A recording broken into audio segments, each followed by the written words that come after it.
안녕하세요. 오늘 여러분과 함께 같이 이야기를 진행할 일생활균형연구소 안선영 부소장입니다. 오늘은 내 인생 즐기며 일하는 법에 대해서 여러분과 이야기를 나누도록 하겠습니다. 네, 저는 일생활균형재단의 기업문화조성팀 팀장으로 있었고요. 그리고 이제 거기서 이제 부설 WLB 연구소가 생겼을 때 책임 연구원으로 있었습니다. 그리고 2019년에 연구소가 독립하면서 현재는 부소장으로 있고요. 그래서 여러분들께 일생활 균형이 무엇인지에 대해서 조금 더 오늘 쉽고 재미있는 이야기들을 해보고자 합니다.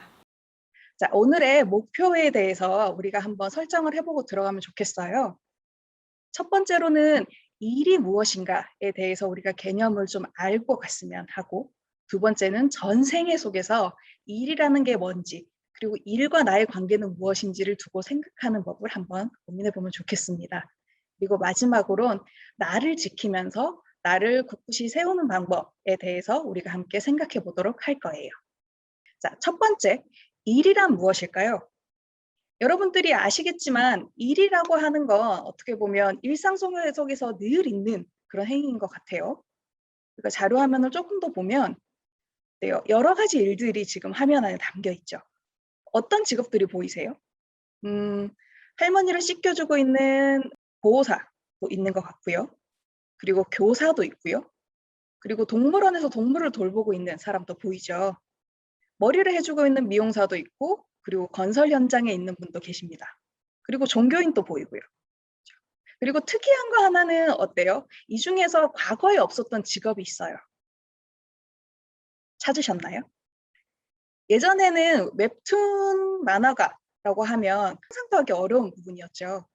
일반 종이책이 팔리고 하던 시기에는 웹툰이란 것 자체가 없었기 때문에. 하지만 지금은 많은 청소년들이 웹툰 작가를 선호하기도 하고 또 유튜버가 되는 걸 선호하기도 합니다. 그렇죠? 그처럼 일이라고 하는 것은 과거에 있었던 것이기도 하지만 현재에 새로 만들어지는 것이기도 하고 미래에는 또 어떤 것들이 생길지 잘 모르겠어요. 그렇다면 일과 노동, 직업 이런 단어들이 참 많은데 실제로 이게 어떤 걸 의미하는지 우리가 개념 정리부터 좀 해보고 들어갈게요. 일이라고 하는 건 사전적 정의를 봤을 때 무엇을 이루거나 적절한 대가를 받기 위해서 몸을 움직이거나 머리를 쓰는 활동을 의미합니다. 반면 노동이라고 하는 건 조금 더 물자, 자원에 좀 더 집중적으로 우리가 설명이 되어 있는 걸 볼 수 있어요. 그렇죠? 생활에 필요한 물자를 얻기 위해서 육체적 노력이나 정신적 노력을 들이는 행위를 노동이라고 정의하고 있습니다. 그럼 직업은 뭘까요?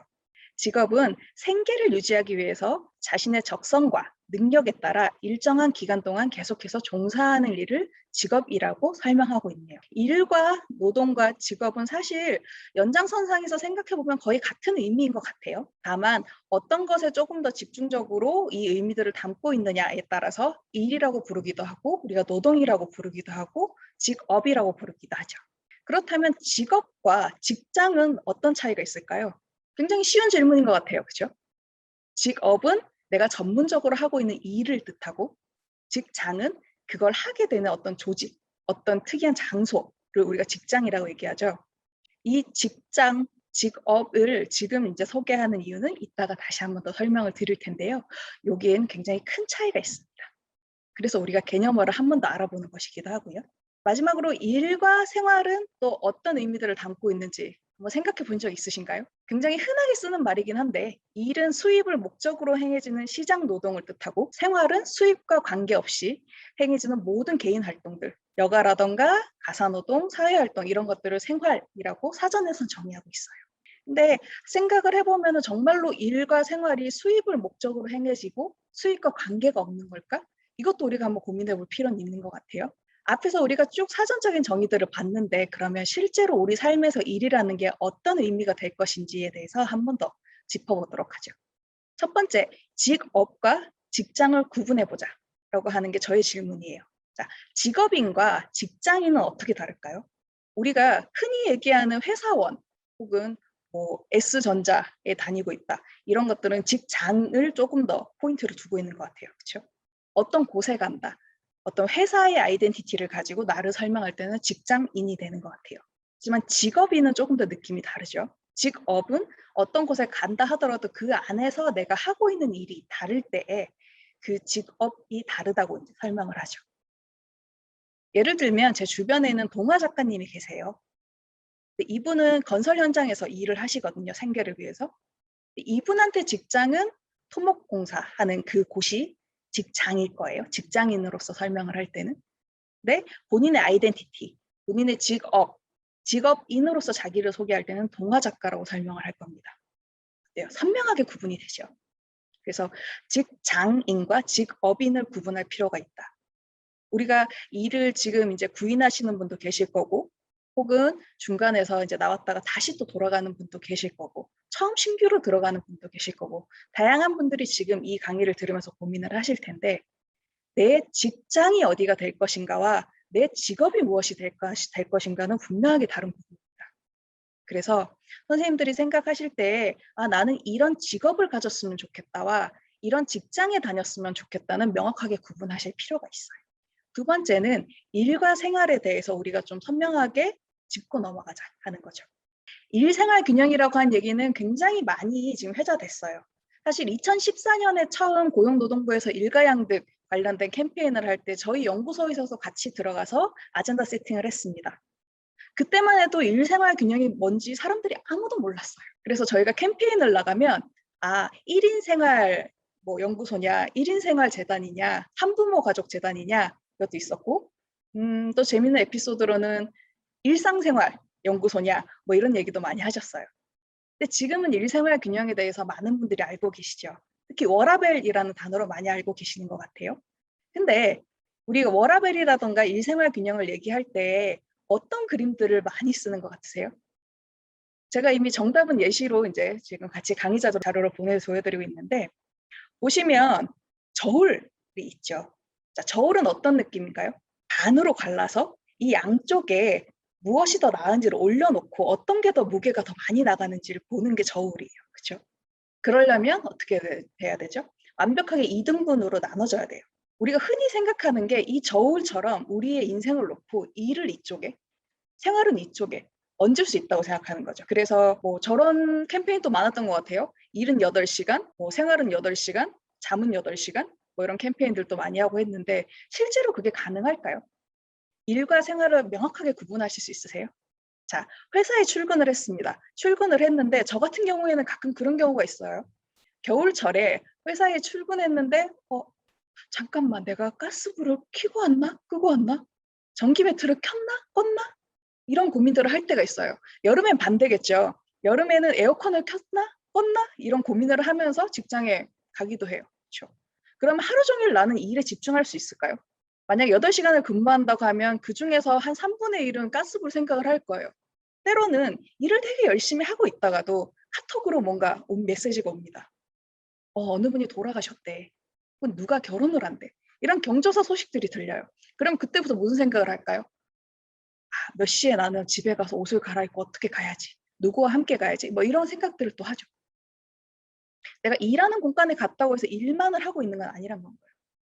그러면 반면 집에서는 그러면 생활만 하나요? 절대 아닐걸요. 특히 전날에 어떤 회의가 있었고 그 회의 안건에 대해서 내가 책임지고 처리해야 되는 상황이 발생했다라고 하면 아마 저녁에 주무시는 내내 그거에 대해 고민하실 수밖에 없을 거예요. 특히 가장 괴로운 건 월요일 아침에 긴급 회의인 것 같아요. 그러면 토요일, 일요일, 주말 내내 이 회의에 대해서 어떻게 처리해야 될 건가를 고민하시게 될 겁니다. 그렇죠? 빨래를 개면서도 밥을 하면서도 남편과 얘기하면서도 그건 머릿속에서 떠나지 않을 거예요. 그것처럼 일 생활이라고 하는 것들을 완벽하게 구분해낼 수는 없다는 건 거죠. 게다가 일과 생활의 균형을 얘기할 때 단순히 일, 생활 두 가지만 있는 게 아니에요. 보시면 일생활 균형 안에는 일에 대한 몰입과 보람도 있고요. 누구와 함께 교류하는가도 있고요. 내 스트레스를 어떻게 관리할 건가? 그리고 가족과 주변 인간관계는 또 어떻게 내가 만들어 갈 건가? 그리고 교회 다니고 종교적인 활동하시는 분들도 많으시죠. 영적인 충만을 내가 어떻게 가질 건가? 그리고 교육과 나의 성장은 어떻게 할 것인가? 나는 어떻게 건강하게 살고 안전하게 살 것인가? 하는 이 모든 것들이 일생활 균형 안에 다 들어갑니다. 아까 보여드렸던 저울처럼 이 위에다가 일생활 균형을 다 얹을 수는 없겠죠. 그리고 말씀드린 것처럼 5대5로 나눠서 얹을 수도 없을 거고요. 게다가 저울 위에 올린다 한들 어느 게 무겁고 어느 게 가볍다라고 함부로 얘기할 수는 없어지는 것 같아요. 그래서 일생활 균형에 대해서 얘기할 때는 저는 이 물레방아의 모습을 선생님들께 설명을 드리곤 합니다. 자, 물레방아는 어때요? 위에서 물이 계속 떨어져요. 그렇죠? 물이 떨어지면서 이 물레방아를 쭉 돌립니다. 그런데 사람마다 나라는 사람의 물레방아가 있다면 이 물레방아의 크기는 서로 다르고요. 칸칸마다 의미도 서로 달라요. 칸칸에는 일도 들어갈 수 있고 봉사활동도 들어갈 수 있고 취미생활이라던가 가족과 시간 보내기, 휴식 같은 것들이 다 들어갈 수 있어요. 이 칸의 내용은 내가 설정하는 거예요. 그런데 이 칸의 크기는 또 각각 다를 수 있습니다. 저 같은 경우에는 일을 굉장히 좀 좋아하는 사람이었어요. 이 였어요라고 하는 거는 과거형이란 거 알고 계시겠죠? 지금은 별로 좋아하지 않습니다만 일을 굉장히 좋아하는 사람이었고 그래서 일주일에 휴가를 주면 3일째부터 시름시름 아파요. 뭘 해야 될지 잘 몰랐어요. 그래서 일이라고 하는 이 칸의 총량이 굉장히 큰 사람이었고 그래서 강의를 하거나 워크숍을 하면서 힘을 받는 사람이었어요. 그러니 저라는 사람의 일의 칸은 굉장히 크겠죠. 반면 제 친구의 경우에는 서비스 직종에 있다가 결혼을 하면서 일을 그만둔 친구가 있어요. 이 친구는 일의 영역이 굉장히 타이트하게 작습니다. 굉장히 힘들어요, 일을 시작하면. 대신에 집에서 커피나무를 키우고 남편과 이야기를 하고 뭔가 케어하는 거에서 굉장히 힘을 얻어요. 이 친구 같은 경우에는 가족과 시간을 보내고 휴식을 하거나 취미생활하는 영역이 굉장히 큰 친구겠죠. 이것처럼 사람마다 그 칸들이 각각 다릅니다. 그리고 여기에 쏟아붓는 나의 삶의 에너지도 매 순간 다를 수 있어요. 어떤 순간에 나는 200의 에너지를 가지기도 하고요. 어떤 순간에 나는 쪼그라들어서 50의 에너지를 가질 수도 있어요. 그 에너지가 얼마냐에 따라서 이게 힘차게 돌아가느냐, 조금 돌아가느냐의 차이지 분명한 것은 각각의 물레방아는 계속적으로 돈다는 거예요. 그리고 물레방아가 어떤 역할을 하나요? 그냥 돌기만 하나요? 돌면서 물레방아는 지속적으로 다시 또 에너지를 만들어냅니다. 그래서 나라는 사람의 삶의 에너지에 다시 또 충전을 시켜주죠. 그래서 일생활 균형이라고 하는 이미지를 떠오르실 때는 저울보다는 이런 물레방아, 원형을 생각해 주시는 게 좋겠고 그 안에 나라는 사람의 이 바퀴 안에는 어떤 가치들이 들어있고 어떤 영역들이 들어있는지에 대해서 고민을 해보실 필요가 있다는 거예요. 그리고 세 번째, 돈을 주지 않는 노동도 분명히 있습니다. 이상한데? 앞에서는 수익, 수입이라고 하는 것들에 대해서 분명히 얘기했는데 돈을 주지 않는 노동이 있다고? 그럼요. 충분히 있을 수 있죠. 우리 예시로도 보이지만 집에서 아이를 케어한다거나 노인을 돌봐야 되는 상황, 또 그리고 어떤 간병을 해야 되는 상황들, 이런 상황들은 사실은 생활인 것 같지만 또 한편으로는 노동에 들어가기도 해요. 나라는 사람이 온전하게 서 있을 수 없고 뭔가를 재생산해내고 그래서 후속 세대를 키워낸다거나 지금의 누군가를 케어해서 이 사람의 에너지를 채워주는 역할들을 하는 것들 역시도 노동이죠. 지금은 생애 주기적으로 아직 닥치지 않았거나 혹은 지나갔다 하더라도 언젠가는 그 속에 내가 있을 수 있다라는 것, 내가 당사자가 될 수도 있다라는 것들에 대해서 한 번 더 생각해 보시면 좋겠어요.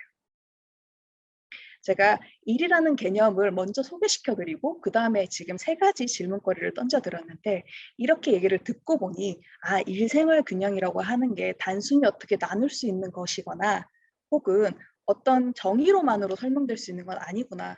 그리고 각각의 나라는 사람에 있어서 각각 다른 차원들을 가질 수 있겠구나. 그리고 그것들은 내 생애 주기에 따라서 다를 수 있겠구나 하는 것들을 느끼셨으리라 생각을 해요. 그러면 큰 질문 두 번째를 또 던져 볼게요. 완벽한 일이란 건 존재할까요? 어떻게 생각하세요? 특히 이제 막 일을 구하고 처음으로 이제 직장으로 들어가게 되는, 진입하게 되는 분들의 경우에는 굉장히 완벽한 일을 찾고 싶어 하시는 것 같아요. 우리가 수능을 치고 나서 대학도 한 번에 대학을 졸업하고 나서 이제 취업 시장에도 한 번에 뛰어들 텐데 마치 처음에 들어가는 그 직장이 평생 직장이 될 것 같은 그런 착각 속에 살게 되죠. 실제로도 그렇게 가르치고. 그런데 정말로 완벽한 일 혹은 나의 평생 직장, 나의 평생 직업을 한 번에 찾을 수 있을까요? 예전에는 그나마 평생 직장이라고 하는 개념이 통용됐던 걸로 기억을 해요. 그래서 한 회사에 들어가면 퇴직할 때까지 회사가 나의 복지를 책임져 주기도 하고 때로는 나의 가족을 책임지기도 했었죠. 근데 지금은 노동시장 자체가 굉장히 유연화되면서 일이라고 하는 것 자체도 평생 직업, 직장의 개념을 가지기는 좀 어려워졌어요.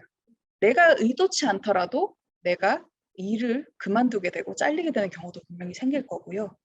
혹은 잘 지내다가 갑자기 경제 위기로 회사가 없어지기도 해요.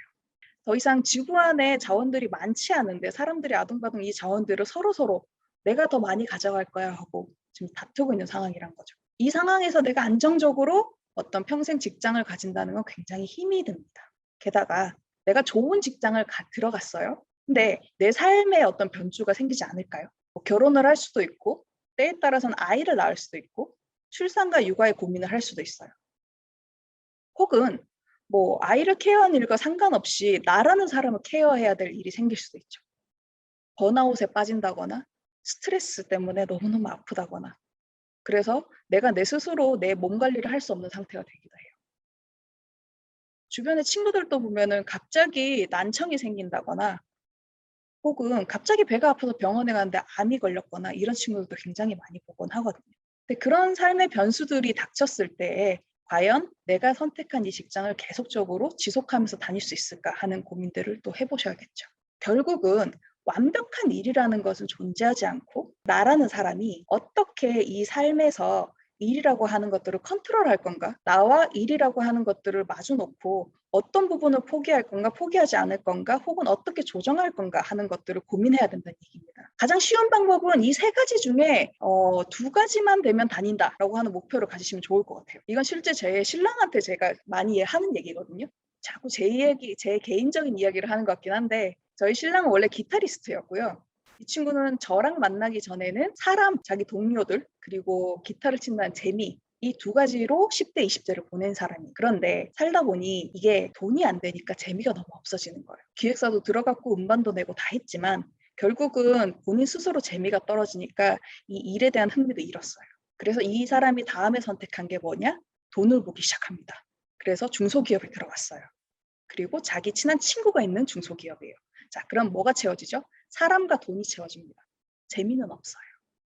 그렇게 해서 3년을 다녔어요. 그런데 다니다 보니 이게 사람한테 지치기 시작한 거예요. 그래서 '아 이것도 안 되겠다.'라고 판단을 한 거죠. 그래서 얼마 전에 이 친구가 몫으로 전직을 했습니다. "나는 뭔가 창의적인 걸 만들어내는 걸 좋아하는 사람인 것 같아." 저랑 거의 한 1년 동안 얘기하면서 내린 결론이에요. 그래서 그렇다면 사람은 잘 모르겠어 솔직히. 목수판에 있는 사람들이 어떤지도 모르겠고 내가 누구랑 만날지도 잘 모르겠는데 딴 건 모르겠고 돈과 재미를 난 추구하고 싶어. 그래서 이 친구는 지금 목수의 길로 들어섰습니다. 자, 세 가지를 다 충족하는 회사를 찾았다? 그러면 굉장히 행운하신 거고요. 두 가지만 충족돼도 다닐 수 있다고 생각은 해요.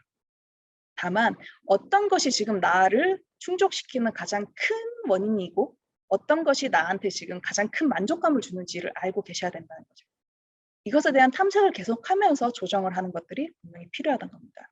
왜냐하면 완벽한 일은 존재하지 않고 그 일이 나한테 떨어졌다 하도 나한테 완벽한 일이 아닐 수 있어요. 그러니 이 세 가지에 집중하면서 한 번 더 고민을 해 보시면 좋겠어요. 세 번째로 일은 언제까지 하게 될까요? 제가 아까도 말씀드렸지만 저는 일을 굉장히 좋아했던 사람입니다. 근데 지금은 솔직히 번아웃 시기를 좀 지냈어요. 그래서 좀 힘들어하면서 '아 일 그만두고 싶어. 나 그냥 집에서 좀 놀고 먹고 싶어. 그리고 너가 인제 목수일 하기 시작했으니까 떼돈 벌어서 나 좀 호강시켜 줘.' 뭐 이렇게 얘기하고 있긴 한데 근데 실제로 우리가 일이라고 하는 걸 언제까지 하게 될까를 고민을 해 보면 우리는 무덤에 들어갈 때까지는 일을 아마 해야 될 거라 생각이 들어요. 10대 때는 커리어 디자인을 하면서 일이라고 하는 게 뭔지에 대해서 고민을 하죠. 20 대에 본격적으로 진입을 합니다. 30 대에는 리더십 점프 기간이라고 해서 중간 리더로 올라가거나 혹은 잠시 시장에서 퇴출되기도 해요. 그리고 다시 돌아가는 분도 계시죠. 40 대에는 커리어 전환기가 옵니다. 그래서 중간 리더 이후에 내가 어떻게 계속적으로 이 회사를 다닐 건지 이직을 할 건지 혹은 창업을 할 건지 등등등 여러 가지 고민들에 들어가게 되죠. 그럼 50대 이후로 나는 편해질 거냐? 50 대는 커리어 클라이막스라고 저희는 얘기하는데 은퇴를 할 수도 있고요. 은퇴 이후에 다른 일을 또 찾을 수도 있어요. 그래서 그다음 삶을 고민하는 넥스트 레벨로 접어들게 되는데 50대 이후의 삶을 생각해 보면 후속 세대를 길러내는 이런 어떤 시민 사회에서 어른의 역할을 하기도 하고요. 혹은 리더십으로 어떤 차세대 여성 경영인의 모습으로 쭉 인제 커리어를 이어가기도 할 수도 있고요. 혹은 부모가 되고 혹은 나의 어떤 후속 세대를 계속적으로 대를 이어서 키워나가는 그런 형태의 삶을 살 수도 있어요. 즉 우리는 결과적으로는 숨 쉬고 있는 동안은 계속적으로 일을 할 수밖에 없다라는 거죠, 안타깝게도. 그래서 어떤 책들이 막 나와요? 굉장히 책들 제목이 재밌어요. 나이 듦에 관해서 얘기를 하기도 하고요. 오지게 재밌게 나이 들었으면 좋겠다. 이런 책들도 나오죠.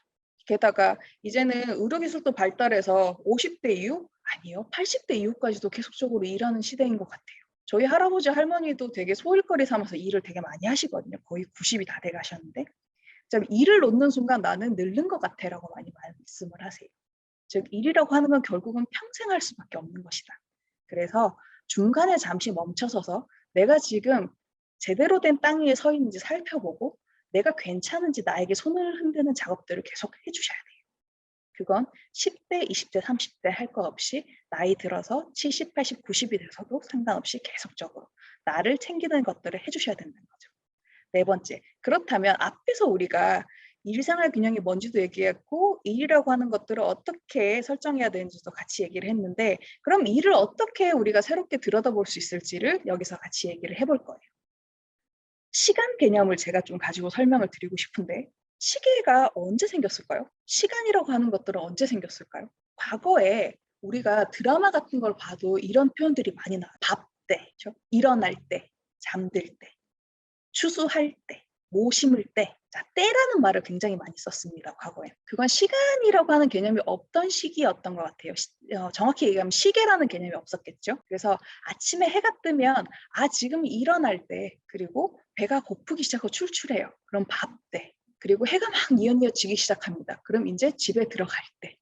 그리고 어둑어둑해져서 이제 별이 떠요. 그러면 이제 잠들 때. 또 어떨 때가 있을까요? 막 비가 천둥 번개가 막 쳐요. 그러면 이날은 농사하러 나갈 수 없는 날이에요. 그쵸? 혹은 겨울에 눈이 막 내리기 시작하면 이때도 마찬가지로 '아 이때는 뭐 보리싹을 심어야 돼.' 이런 여러 가지 때들이 살면서 우리가 습으로 경험한 때들이란 거, 몸으로 익혔던 시간들이란 거죠. 그런데 현대로 넘어오면서 정확하게 시간이라는 개념이 생깁니다. 24시간이라고 하는 표준시가 생겼고 이것들이 모여서 하루가 되고 한 달이 되고 1 년이 되는 경험을 했어요. 놀랍게도 이제는 전 세계에서 신년이 되면 같이 해피 뉴 이어를 외치잖아요. 물론 시간대는 다 다르긴 하지만 같은 날에 우리는 같은 날을 맞이하고 있다는 거죠. 이처럼 시간이라고 하는 개념이 숫자 개념이 생기기 시작하면서 시간 이퀄 돈이라는 개념이 생기기 시작합니다. 노동력을 계산하기 편해졌어요. 그래서 1 시간에 얼마를 주면 얘를 몇 시간 동안 쓸 수 있고 한 달에는 얼마의 돈이 나가 하는 것들이 계산하기 편해진 거예요. 그러다 보니 '자 시간이 돈이네. 그러면 그 시간을 효율적으로 쓰는 것이 돈을 많이 버는 방법이겠구나.'라고 사람들이 생각하기 시작했어요. 그래서 타임 매니지먼트라는 개념들이 더 들어오게 됩니다. 시간 관리 매트릭스라든가 뭐 시간을 잘 관리해서 자아를 실현합시다. 어떻게 해서 인제 시간들을 더 효율적으로 관리합시다 하는 기법들이 굉장히 많이 나왔었죠. 강의도 많았고 책으로도 많이 나온 것 같아요. 이 책들이 주는 메시지를 가만히 보시면 시간을 관리하고 그것들을 습관을 들여서 성공합시다. 근데 어떤 성공? 돈을 더 많이 법시다. 명예를 쟁취합시다. 직급을 높이시다. 위로 올라가서 CEO가 됩시다. 자, 우리 모두 일확천금을 벌어봅시다 하는 게 이 책들이 주는 주로 메시지죠. 그런데 정말로 우리가 모두 이처럼 이 메시지처럼 성공하며 살 수 있을까? 이 자본주의 체제의 성공이라고 하는 걸 따라갈 수 있을까요? 시간은 정말 효율로만 계산돼야 되는 걸까요? 우리가 시간 이꼴 돈, 돈 이꼴 효율이라고 해 버리는 순간 사람들은 모두 시간을 스스로 창조해내야 됩니다. 없는 시간들을 아껴서 일하는 시간으로 더 자기를 몰아넣어야 돼요. 그래서 장시간 노동을 할 수 있는 상황으로 자꾸 자기를 몰게 되고 결국은 시간 빈곤의 상황에 처하게 되죠. 해야 될 건 너무 많은데 시간이 이제 모자라기 시작해요. 그럼 어떻게? 나를 갉아먹게 되죠. 생각해 봐야 될 거는 자 지금까지 나는 이 시계, 숫자라고 하는 개념을 가진 이 시간 속에서 계속 살아왔어요. 근데 그 시간 동안 나는 어떻게 살아왔는가 한번 돌아보면서 생각해 볼 필요가 있죠. 시간은 돈이 되는 게 맞아요. 특히 자본주의에서 이 시간 개념은 노동력과 맞바꾸는 개념이기 때문에 분명히 돈으로 환산할 수는 있습니다. 근데 그게 바로 나를 의미하는 건 아니에요. 내가 1 시간에 얼마를 받는다라고 하는 게 나라는 사람을 증명하는 가치도 아니에요.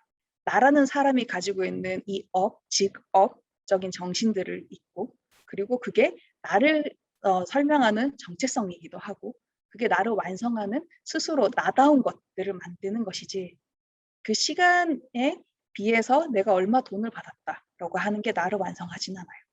왜냐하면 우리는 각자 모두가 다른 사람이에요. 물레방아가 모두 다르다고 아까 설명드렸죠.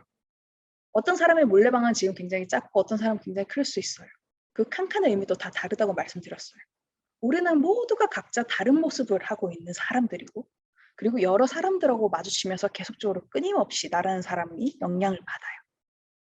그리고 나는 나 혼자 개인 생활을 하는 사람이 아니죠.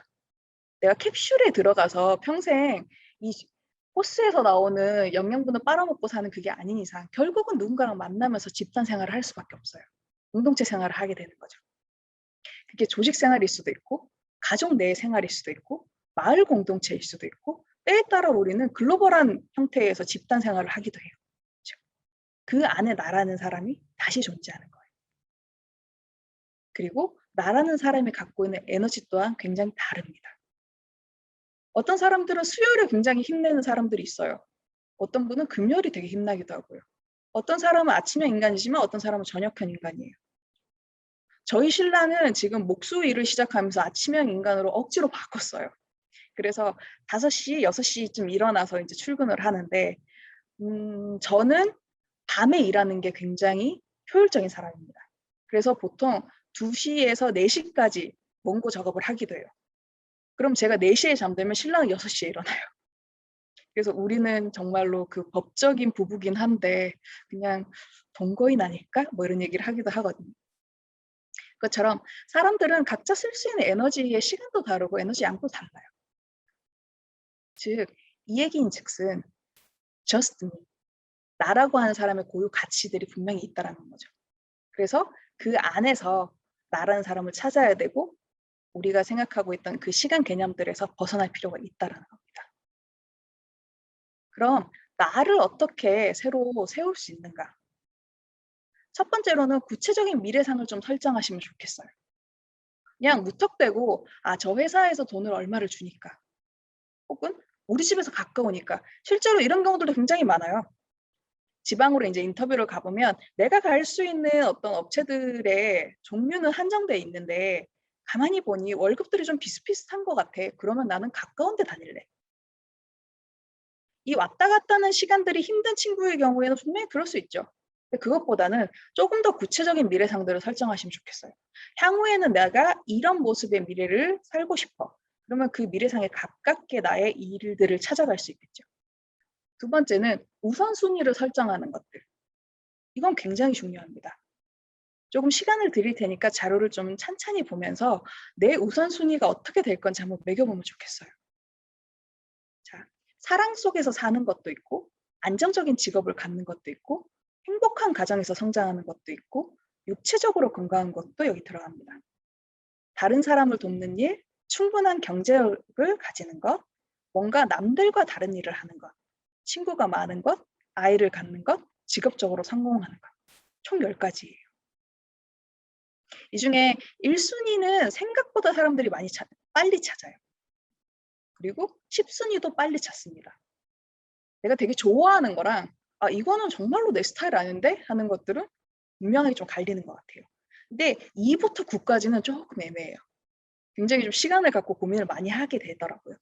근데 이 우선순위를 설정하는 게 왜 중요하냐면 이 순간에 내가 무엇을 포기할 건지 무엇을 선택할 건지 조절하는 데 분명히 나에게 큰 어떤 바로미터를 제공합니다. 자, 저 같은 경우에는 제 우선순위는 원래 사랑 속에서 사는 것이었고 그리고 뭔가 남들과 다른 일을 하는 것이었어요. 그래서 저는 연애를 엄청나게 열심히 많이 했고 그래서 지금의 이제 신랑을 만났고요. 뭔가 남들과 다른 일을 하는 것에 대해서 굉장히 꽂혀 있었기 때문에 일반 회사로 들어간다? 이거는 생각조차 안 했던 것 같아요. 대신에 이제 석사를 가고 박사를 가고 글 쓰는 일을 하고 그래서 지금도 계속 저는 글 쓰는 일을 하고 싶어요. 제 동생의 경우에는 조금 더 특이한 케이스이긴 한데 이 친구는 안정적 직업을 갖고 성공하는 것들 그리고 경제력을 가지는 것들이 우선순위가 굉장히 높은 친구였어요. 그래서 정말 지독하게 공부해서 의대를 갔어요. 그래서 공부를 하고 공부가 다 끝나고 나니 "너의 우선순위가 어떻게 되니? 이제 어떻게 바뀌었니?"라고 물어본 적이 있어요. 그때 이 친구가 얘기했던 게 "내가 살면서 나는 행복한 가정에서 큰 것 같지는 않아. 그래서 행복한 가정을 만들고 거기서 같이 좀 교류하는 것들을 하고 싶어." 아, 이 친구가 우선순위를 여기서 이렇게 가정에 매겼다는 건 굉장히 중요한 단서를 제공합니다. 그리고 연애를 하고 이 친구는 곧 결혼을 했는데 결혼한 당사자가 굉장히 좀 화목한 가족이었어요. 집에 강아지도 키우고 그리고 거기 인제 어른들도 굉장히 화목하고 유쾌하신 분들이고 아마도 그런 분위기를 보면서 '아 이 친구랑 결혼을 해야겠다.'라고 생각을 했던 것 같아요. 자, 제 친동생의 사례를 봤을 때 우선순위라고 하는 것들에 따라서 굉장히 목적을 따라서 이렇게 이동하는 것들을 인제 되게 명확하게 보실 수 있는데 이것처럼 우선순위라고 하는 것들을 결정하는 것은 앞으로 내가 무엇을 선택하냐에 있어서 굉장히 좀 중요한 단서들을 제공한다는 것. 그리고 이 우선순위는 살면서 계속 바뀔 수 있기 때문에 틈틈이 점검하시는 게 좋다라는 얘기를 해 드리고 싶습니다. 자, 세 번째는 나라는 사람의 패턴을 이해하실 필요가 있어요. 자료화면 보시면 굉장히 많이 보았는데 좀 특이한 시간표가 있죠. 우리 시간표 그리기 언제 하고 안 해 보셨어요? 저희가 워크숍으로도 이 시간표 그리기를 종종 하거든요. 초등학교 이후에는 한 번도 해본 적이 없다 이런 분들 굉장히 많으신데 사실 초등학교 때 우리 시간표 그리기 했던 거 생각해 보면은 그대로만 하면 훌륭한 위인이 될 것 같아요. 근데 모두 다 그걸 지키고 살지 않죠. 보면 아침 8시에 일어나서 양치질도 꼬박꼬박 하고 아침밥도 먹고 엄마 말도 잘 듣고 국어도 하고 산수도 하고 뭐도 하고 뭐도 하고 되게 욕심 많은 그런 생활 시간표를 그렸던 것 같은데 지금 한번 종이를 꺼내서 시간표를 그려 보시면 좋겠어요. 자, 시간표를 어떻게 그리시느냐? 그냥 무턱대고 '아 이 시간은 자는 시간, 이 시간은 내가 일을 준비하는 시간 혹은 뭐 일하는 시간' 뭐 이렇게 인제 자는 시간 이렇게 뭐 나눌 수 있는데 그 시간들을 굉장히 촘촘하게 쪼개 보시면 나라는 사람이 어떻게 살고 있는지가 명확하게 나옵니다. 이건 제가 엄청 바쁘게 살 때 번아웃이 오기 전에 시간표예요. 보시면 2 시쯤 잠이 들어서 7 시에 한번 깨는데 7 시에 깨는 게 저희 집에 고양이가 3 마리가 있어요. 그래서 이 친구들이 아침에 해 뜨면 깨워요. 세상에. 근데 저는 아침형 인간이 아니에요. 심지어 요새는 4 시에 잠든다고 말씀드렸잖아요. 그래서 이 시간에 깨는 게 저한테 너무 고통스럽습니다. 그래서 잠깐 깼다가 다시 잠들어요. 그리고 일어나서 준비하는데 그 여기 보시면 빨간색으로 스티커 3 개가 붙어 있는 데가 있어요. 여기가 알람을 껐다 켰다 껐다 켰다 껐다 켰다 하는 시간이에요. 많이들 이렇게 하시죠? 5 분에 한 번씩 맞춰 놓고. 아침에 일하는 게 너무 힘든데 저 알람을 껐다 켰다 하는 시간은 저한테 지옥이에요. 그리고 인제 준비를 하고 출근을 하고 그다음에 출근한 이후에도 바로 일을 하는 게 아니라 아침에 가면 저희 소장님하고 같이 인사를 하면서 어제는 어땠고 뭐 오늘은 뭐 어떤 일들을 할 건지 잠깐 이야기를 하며 정리하는 시간들이 있어요. 그리고 오전에 이메일을 체크하는 시간도 있고요. 점심시간에 점심을 먹고 잠깐 낮잠 자는 시간도 있어요. 저희 회사는 라꾸라꾸를 제가 갖다 놨기 때문에 거기서 낮잠을 자기도 하거든요. 낮잠 자는 시간이 있고 자 그리고 바로 오후 1 시가 돼서 바로 업무에 들어가나요? 바로 업무에 몰입하면 굉장히 좋겠지만 사람은 그렇게 심플하게 어떻게 전환이 되는 존재는 아닌 것 같아요. 그래서 오후 업무가 뭐가 될 건지를 다시 정리하는 시간을 저는 가져요. 그리고 오후에 몰입해서 하는 시간들이 있고 오후 4 시쯤 되면 한 번 또 퍼집니다. 그래서 잠깐 쉬어야 돼요. 그리고 또 오후 시간을 또 몰입해서 일하는 시간들이 있고 그리고 저 당시에는 운동을 되게 열심히 할 때라서 저녁 시간에 퇴근하고 저녁 간단히 먹고 운동하러 가는 시간도 포함되어 있어요. 그리고 운동이 끝나고 집에 와서 또 고양이들하고 놀아 주고 SNS하고 심지어 잠들기 전 1 시간은 거의 핸드폰 만지는 시간이에요.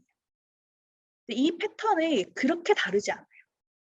물론 지금 한다면 쪼끔 더 달라지겠지만 이 당시에는 월화수목금이 거의 비슷한 패턴으로 이렇게 나타났었어요. 이걸 해 보는 이유는 뭐냐면 아 내가 어떤 시간을 굉장히 좋아하고 어떤 시간에 에너지가 넘치며 뭐를 되게 싫어하는지를 확실하게 알 수 있습니다. 저는 빨간 표시가 있는 데들을 보면 아침 시간에 잠에서 깨는 걸 굉장히 힘들어해요. 그리고 버스를 타고 출퇴근하면서 사람들 만나는 걸 굉장히 싫어하는 사람입니다. 그래서 어떻게 했냐. 지금 이제 부소장의 직급이 올라왔으니까 조금 더 저의 천하가 되었겠죠. 그래서 재택근무를 주로 하고 있고요. 특히 지금은 이제 코로나 시기다 보니까 더욱더 조심해야 되는 상황이라 마음껏 재택근무를 하고 있고, 동시에 아침에 바로 출근하지 않아도 되니까 저녁 시간, 밤 시간 할애해서 일을 좀 더 하고 오후에 일어나서 그리고 하루 일을 하는 그런 형태로 생활 시간이 좀 바뀌었어요. 오히려 업무 효율은 훨씬 더 높은 편이고, 나라는 사람의 패턴을 이해하는 게 중요한 이유는 그 시간에 내가 굉장히 힘이 들다 그러면은 그것들을 좀 빼고 다른 것들을 할 수 있는 일을 채워 넣거나, 혹은 이 시간이 내가 굉장히 힘들어하는 시간이기 때문에 이 시간에 일을 하지 않아야지 하는 어떤 나의 가이드라인을 만들 수 있습니다. 이거는 직업을 구할 때도 비슷해요. 어떤 직장에 갈 때도 저처럼 버스로 이동하는 것들이 굉장히 괴로운 사람의 경우에는 장거리의 회사는 기피하게 되겠죠. 그런 회사를 들어가게 되면 분명히 한 달도 안 돼서 후회할 거예요. 대신에 아침형 인간인 친구들 같은 경우에는 야근이 많은 회사, 특히 밤까지 뭔가 작업을 해야 되는 회사, 이런 회사들에 들어갔을 경우 굉장히 힘이 들 겁니다. 그래서 직업을 구하거나 구직 활동을 할 때에도 마찬가지로 이런 패턴들을 이해하는 것들은 선명하게 내가 할 수 있는 것과 할 수 없는 것들을 구분할 수 있는 하나의 방법이 될 수 있다는 거죠. 네 번째로는 내가 누구와 영향력을 주고받는지를 아는 것들이 굉장히 중요합니다. 자료의 표를 보시면 이것도 역시 제 얘기인데 굉장히 부끄럽지만 좀 공개를 해보면 아마도 이때 이 표가 3년 전의 표였던 것 같아요. 그래서 파란색으로 되어 있는 부분들은 그 당시에 저의 에너지, 내가 어디에 어떤 영역에 얼마큼 에너지를 쓰고 있는지를 그린 표고, 분홍색 표는 이 영역은 내가 좀 더 에너지를 쓰고 싶어 혹은 줄이고 싶어 하면서 나의 희망사항을 이렇게 체크한 그런 그 라인입니다. 그리고 각각의 8가지는 그 당시 저라는 사람을 둘러싸고 있던 저의 정체성을 설명한 표예요. 그래서 일생활 균형 강사이기도 했었고, 당시에 운동을 굉장히 열심히 했었거든요. 그래서 피트니스를 다니면서 거기 회원으로 있다가 어떻게 하다 보니까 전문가 과정에 갔고, 그래서 강사 과정까지 가게 되고 대회도 나갔어요. 놀랍게도 대회에서 우승도 했습니다. 지금 몸하고 좀 달라요. 그래서 이 당시에 피트니스 보조 강사 역할도 했었고요. 그리고 연구소의 연구원이라고 하는 정체성도 있었고, 저는 문화연구자라고 하는 저의 직업적 혼을 갖고 있는 사람이기 때문에 문화연구자라고 하는 정체성도 있었어요. 그리고 그 당시엔 여자친구였네요. 지금은 법적으로 저의 문매가 되신 그분과 그 당시 연애를 하고 있을 때였고요. 그리고 그 당시에도 고양이 엄마였고, 저는 아빠 딸입니다. 놀랍게도 이 당시에 엄마랑 안 친했어요. 많은 딸들이 엄마하고 안 친하지만 특히 저는 좀 아빠랑 되게 많은 시간 어린 시절을 보냈기 때문에 아빠 딸이라고 하는 저의 정체성들이 좀 있었어요. 그리고 친구도 소수정예 친구들 요 그룹에서 같이 이제 노는 그런 사람이었고, 그래서 한 3년 전에 저를 둘러싸고 있는 저의 정체성들은 이렇게 한 8가지 정도로 정리할 수 있을 것 같아요. 그런데 아빠 딸이긴 한데 점수를 1점밖에 왜 안 줬냐. 제가 출신이 경상도 출신인데 명절에만 갑니다. 명절에 말고 다른 때 가면은 그렇게 잔소리를 들어요. 그래서 명절에만 가고 1년에 2번만 만났기 때문에 당시에는 점수를 1점만 줬어요. 그래서 생각을 좀 해보니 내가 지금 하고 있는 업은 굉장히 만족스러운데 나는 문화연구자라고 하는 나의 정체성들을 지금 못 살리고 있는 것 같아. 그리고 친구들한테 좀 소홀한 것 같아. 우리 아빠한테 좀 소홀했네? 그래서 저는 그 당시에는 좀 이렇게 영역들을 넓히고 싶었어요. 그리고 피트니스 강사도 당시에 좀 엔잡러의 삶을 꿈꿨고 일확천금을 꿈꿨기 때문에 요 강사직도 조금 욕심을 냈던 것 같아요. 요렇게 그림을 한번 그려보면 내가 어떤 정체성을 갖고 있는지 뿐만 아니라 내가 누구와 만나고 있는지가 나옵니다. 그렇죠? 자, 아빠 딸이라고 하는 것들이 보여주는 지표는 뭐냐면 전 엄마하고 그 당시에는 정말 연락도 안 했어요. 잘. 엄마가 너무 잔소리를 많이 했기 때문에. 그래서 아빠랑 주로 저의 일상생활들을 고민하고 상담하고 하는 역할들을 많이 했어요. 여자친구라고 하는 정체성은 제가 같이 이제 만나고 있는 사람이 남자친구가 있을 거고, 이 사람하고 되게 많은 시간을 할애하면서 제가 저의 에너지를 쏟았다는 얘기죠. 그리고 일상의 균형 강사를 하면서는 당연히 여러분처럼 저의 강의를 듣고 계시는 많은 분들을 만났을 거고요. 피트니스 강사를 하면서는 또 거기 회원님들을 또 만났을 거고, 이것처럼 내가 어떤 정체성으로 살고 있는지를 좀 정리를 해보면 누구와 맞닥뜨리고 누구와 에너지를 많이 쓰고 누구에게 나의 고민을 털어놓고 누구에게 의지하는지가 나와요. 혹은 누가 나를 의지하는지도 선명하게 드러납니다.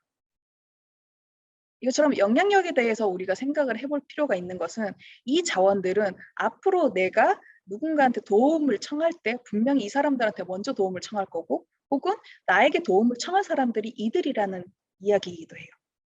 지금 바로 내 주변을 둘러싸고 있는 나의 환경에 곳곳에 있는 사람들이라는 거죠.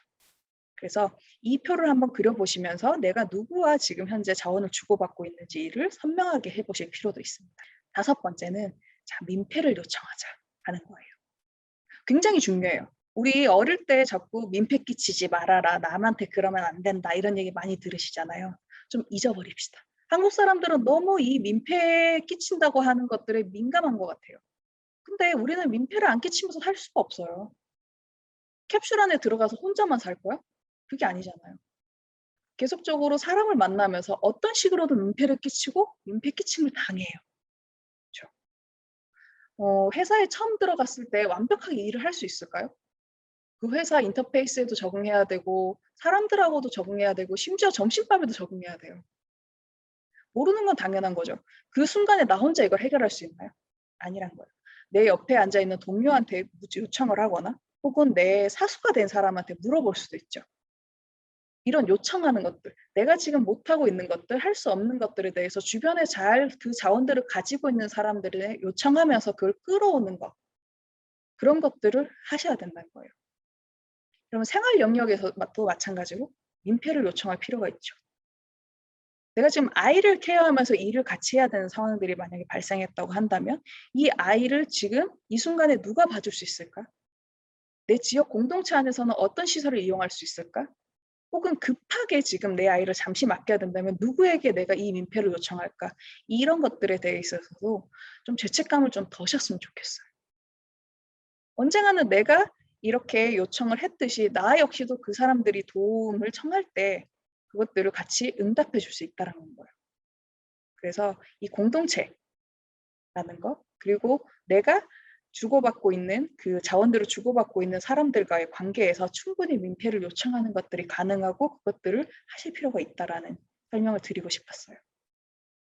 그리고 분명한 건 우리 주변에는 생각보다 자원이 많은 분들이 또 계시고 생각보다 많은 자원들이 있어요. 일을 구인구직하신 선생님들은 세일센터도 있을 거고요. 인력개발센터도 있을 거고 고용노동청도 있을 거고 여러 곳에서 우리가 지원들을 받을 수 있고 상담을 받을 수 있죠. 그것처럼 이 공동체 정신에 입각해서 우리 주변에 있는 많은 사람들하고 같이 관계를 맺으면서 서로 민폐를 끼치며 우리는 살고 있고 그렇게 살 수 있다라는 것들을 잊지 않으셨으면 좋겠어요. 그리고 내가 해결하지 못한 것들, 내 주변에서 해결하지 못한 것들은 분명히 국가의 제도가 있고 정부의 정책들이 있다라고 하는 것들을 기억을 같이 해 주셔야 됩니다.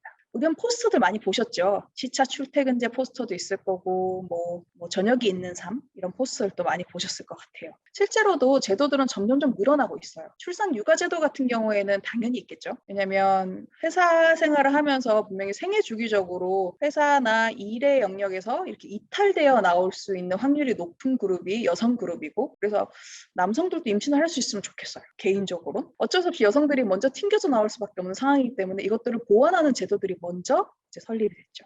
그래서 출산 휴가도 있고 최근에는 이제 배우자 출산 휴가, 남성들에게 부여되는 휴가도 많이 늘었어요. 휴가뿐만 아니라 임신기 근로시간 단축 제도들도 늘었고 태아 검진 시간을 보장하는 거, 그리고 유사산 휴가 및 급여 제도도 있습니다. 많은 분들이 몰라요. 생리휴가는 당연히 아실 것 같고 임신 중 시간의 근로금지라던가 굉장히 좀 어려운 유해직종 같은 경우에는 위험 유해직종에 근무하는 것들을 금지하거나 쉬운 근로로 전환하는 이런 제도들도 분명히 갖추고 있습니다. 마찬가지로 야간 휴일 근로의 제한들도 분명히 있고 난임 근로자한테 별도의 휴가를 부여하는 난임 휴가제라던가 육아휴직제도 그리고 육아기 근로시간 단축 및 급여제도 같은 이런 제도들이 충분히 마련되어 있고 이건 공기업 그리고 이제 대기업 쭉쭉쭉 내려가서 이제 중소기업, 중견기업, 소기업까지 점점점 내려가고 있는 상황이에요. 그러면 출산 육아기 여성들한테만 수혜가 돌아가는 거 아니냐. 나는 지금 애를 다 키우고 애들이 중고등학생이에요. 애를 더 낳을 생각이 없는데 그럼 나는 제도의 혜택을 못 받나요? 아니에요. 앞에서 일생활 균형이라고 하는 것들을 설명을 쭉 드렸잖아요. 일생활 균형의 혜택을 받는 사람은 누구냐? 남, 여, 노, 소, 기혼, 미혼, 뭐 동거인 상관없이 일하는 개인들은 누구나 이 혜택을 받을 수 있어요. 그래서 가족을 돌봐야 되거나 이 가족 돌봄이라고 했을 때 단순히 자녀뿐만 아니라 노령으로 인한 우리 이제 부모님들을 돌보거나 혹은 내 배우자가 아프거나 여러 가지 이제 문제들이 있을 수 있죠, 살면서. 이런 가족을 돌볼 때에 쓸 수 있는 휴직 휴가들도 늘어나고 있고요. 뭐 일을 하면서도 내가 이 시간들을 좀 잘 유연하게 쓸 수 있도록 하는 유연근무 제도들도 많이 생기고 있습니다. 시간 선택제 근로도 있고 시차 출퇴근제도 있어요. 예전에는 이것들이 많이 활성화되지 않았던 것 같은데 시차 출퇴근제나 시간 선택제 근로 같은 경우에는 특히 아이를 키우면서 아침에 유치원에 데려다 주고 다시 이제 회사로 들어가는 형태의 요런 이제 시간을 쓰고 계시는 분들이 지금 많이 쓰고 계시더라고요. 탄력 근무제도 있고 재량 근무제도 있고 원격 근무제 같은 것들도 지금 마련이 되어 있습니다. 특히 코로나 이후에는 재택근무제들 많이 이제 하시잖아요. 어떻게 보면 원격 근무인데 한번 생각을 해 보면 코로나가 터지기 전에는 우리가 재택근무를 하면서 일의 효율이 높을 수 있을까? 아무도 상상하지 않았던 것 같아요. 제도는 있었는데 기업들에서도 '아 집에서 일하면 일이 돼?' 근데 이 상황이 터지고 실제로 재택근무를 하고 나서 기업들이 어떤 반응이 생겼을까요? '일이 되네. 집에서 더 열심히 하던데?' 그래서 재택근무를 지금 활성화된 기업들도 굉장히 많이 있어요. 저런 유연근무 제도도 계속적으로 활성화되고 있고 늘고 있다. 그리고 생애주기 지원 제도들도 생기고 있습니다. 그래서 이 제도는 근로시간 단축 청구권 제도인데 가족 돌봄, 본인 건강, 은퇴 준비, 학업 등의 이유로 주당 15시간 이상 30시간 이내의 범위에서 근로자가 신청하는 시간으로 이 근로시간을 단축하는 제도들이 생기고 있어요.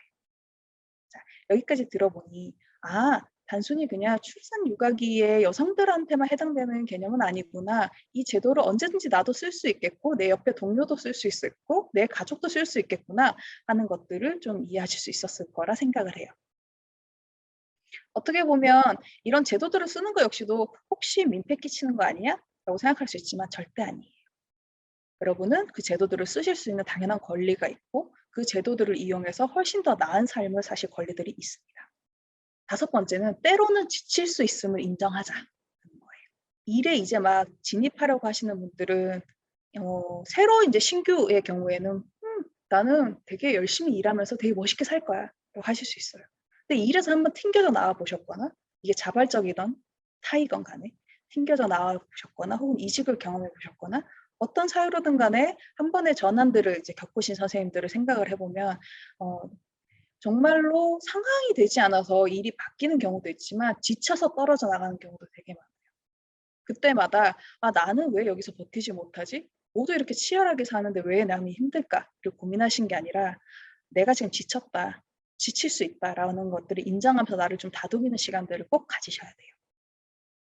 저는 되게 안타까운 게 여성 근로자들이 특히 조직 내에서 인정받고 계속적으로 여기서 버티기 위해서 정말로 말 그대로 버티기를 하세요.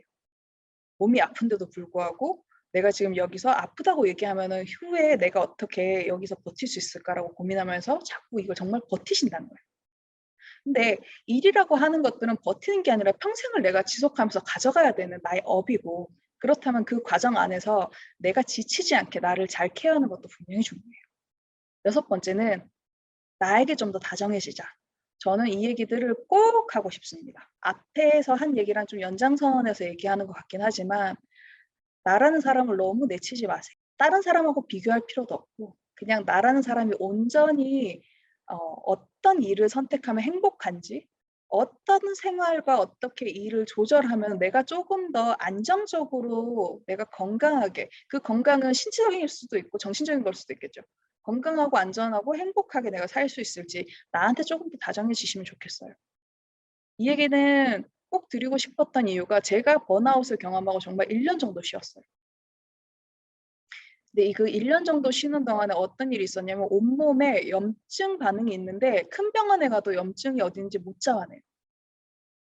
그리고 너무너무 아픈데 병원에 가서 링겔 맞고 누워 있으면 안 아파요. 근데 그 당시엔 몰랐는데 이게 우울증의 전조였고 그래서 우울증하고 공황장애 판정도 받고 그래서 약도 먹고 치료도 받았어요. 생각을 해 보니 저를 너무 많이 몰아쳤고 일이라고 한 영역에 나라는 사람을 너무 많이 푸시를 했더라고요. '왜 나는 이렇게 하지 못할까?'라고 하면서. 근데 이 욕심을 내려놓는데도 오래 걸렸어요. 근데 지나고 나니까 '아 내가 그때 아둥바둥하지 않아도 나라는 사람의 삶은 계속적으로 이어질 거고 계속 일을 해야 할 텐데 내가 굳이 그 순간에 그렇게까지 득달같이 저기 매달려 있었어야 될까?' 하는 후회들을 하곤 해요. 그래서 선생님들은 일을 선택함에 있어서도 선생님들의 삶에서 우선순위들을 정하고 무엇이 나를 더 행복하게 할 건지를 꼭 고민하시면서 진입하셨으면 좋겠고 전환되는 과정 혹은 나오는 과정에서도 그런 것들을 같이 고민하면서 하시면 좋겠어요. 그래서 제가 꼭 드리고 싶은 말씀은 일을 선택하며 내 인생을 즐기면서 일하기 위해서는 어떤 것들을 이 순간에 선택할지 선택하는 힘을 내가 가지는 것, 그리고 거기에 몰입하는 힘을 가지는 것, 때로는 튕겨 나올 수 있죠. 튕겨 나오고 나면 다시 회복하는 그 힘을 가지는 것. 그래서 어제보다 오늘 더 행복하고 오늘보다 내일 더 행복하게 사시는 것들, 이것들을 염두에 두면서 일하시길 바랍니다. 저는 여기까지였고요. 오늘 이야기가 선생님들의 삶에서 꼭 한 줄기 빛이 됐으면 좋겠습니다. 감사합니다.